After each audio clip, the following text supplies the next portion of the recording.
Hi, this is Handy Mom 808.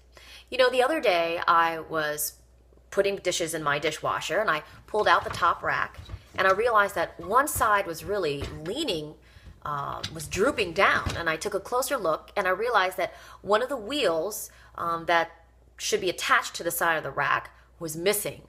And I took a closer look and it's the plastic piece that keeps the wheel in place that had cracked off. I think over time, normal wear and tear, the heat in the dishwasher, and the fact that, it's made out of plastic, it was bound to happen. So if it hasn't happened to you yet, it will probably happen. It happened like 3 days ago. So I'm really motivated to get this thing fixed because I got a lot of dirty dishes here that I need to get cleaned off, and I'm kind of tired of using paper plates or needing to use paper plates because all my dishes are dirty. I don't think you have to be a handy person. I just ordered the part online. So, I did a little research and it came in. So I think that it's hopefully going to save me some money that I would have paid out to a handyman or to a service call from an appliance company. And some time, because sometimes you call a handyman and either they don't call you back or they'll say, well, I've got next week open. Well, I don't have time for next week. I got to get this thing done now.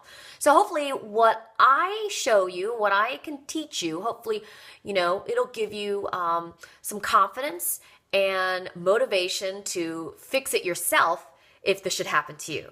So if you're ready, I'm ready. Let's get started. So before we get started, these are the tools that you'll need. First off, you'll need the part that you ordered. And for my Kitchenaid dishwasher, I ordered part W10350376 adjuster. That's what it's called. It's called an adjuster. This maybe cost me about 28 bucks plus shipping and handling. And basically looks like this. That's what we're talking about here. What's the other side? This is the wheels in question here, over here and here that broke off. So, and also you'll need to use a small flathead screwdriver. Definitely flathead. I used the thinnest head I could find. And then here I had another size. It's like a regular screwdriver, but it has a shorter handle, so it's easy for me to hold and manage while I'm trying to fix this. So, so that's what you need. And of course, you will need your patient, which is the top rack of your dishwasher. So here I flipped it over so it's more stable. See, it's not going to move too much when I work on it. If you had it on the other side, this little spring apparatus will be in the way. It's just going to rock back and forth because the type of work we're going to do, we're really going to need that stability. And I placed it on this low table. You can place it on the floor. Don't place it on a nice table because you'll wind up scratching it. So that's all you need. Okay, so we have our rack situated upside down. And this is where my wheel broke off. As you can see, the plastic broke off. It's supposed to look like this. This holds the wheel together. Well, these two little clips broke off. So we're not just replacing the wheel, we've got to replace this whole plastic part here, which is called the adjuster. So the adjuster is attached to this bottom part here. So we're just going to take off this part, okay? And this part stays on the rack. To take this off the rack, there are 3 clips. There's one on each side, which look pretty easy to take off.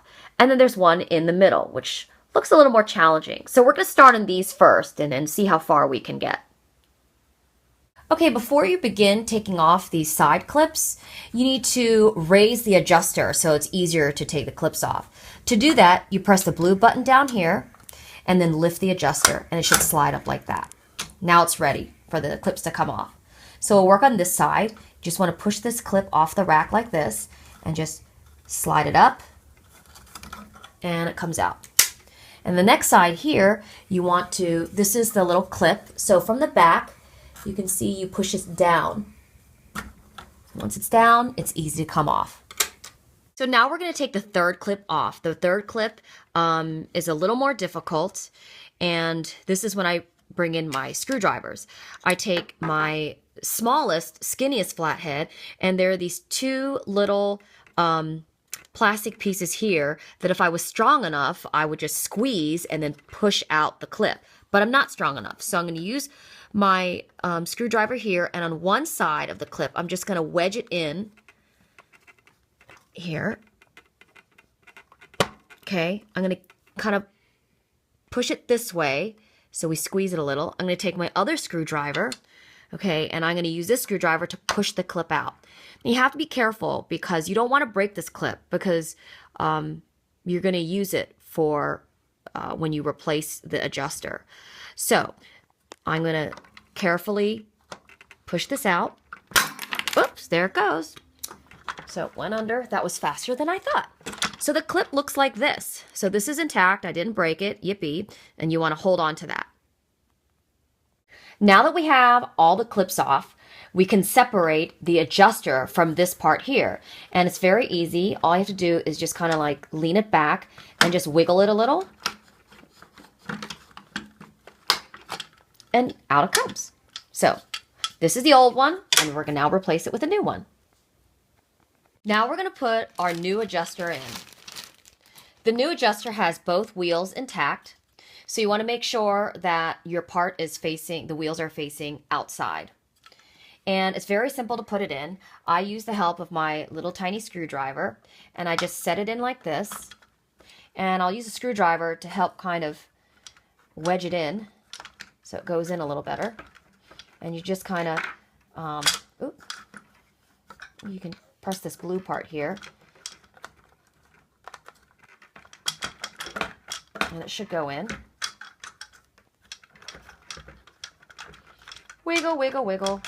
There we go. Is it in? There it is. There, okay? So it snaps in, and to make sure it's locked in, you just pull it out, make sure it stops, and it does.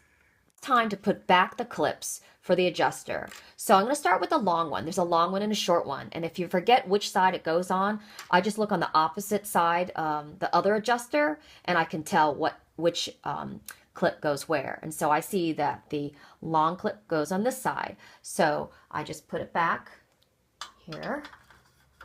And you'll see how it slides into the slot. It slides down, and it clips to the rack like this. Okay, so that's the long one. And I'm going to do the shorter one.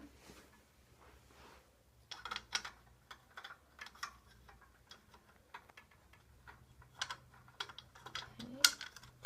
And this one slides up there. Have two of the clips in, we've got to put in the middle clip here. And remember, this was the clip that we took out. So basically, you want to put it in the back. And these two parts here, these are the clips. You want to align it so it shows up right here. So you're going to have to kind of stick your hand through here. It helps if you have skinny or small hands.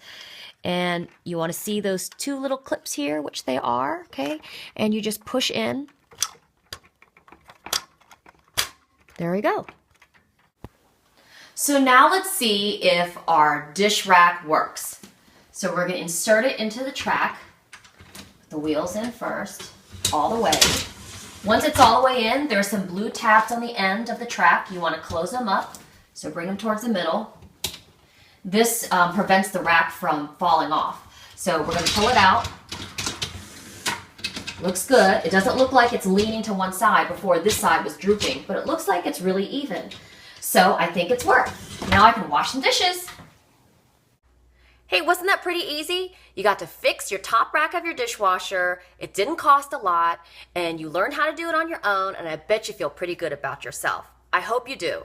Well, thanks so much for watching, and I want to thank my son for being the cameraman. Thanks so much. And I hope you come back and watch some more Handy Mom 808. Thanks. Bye.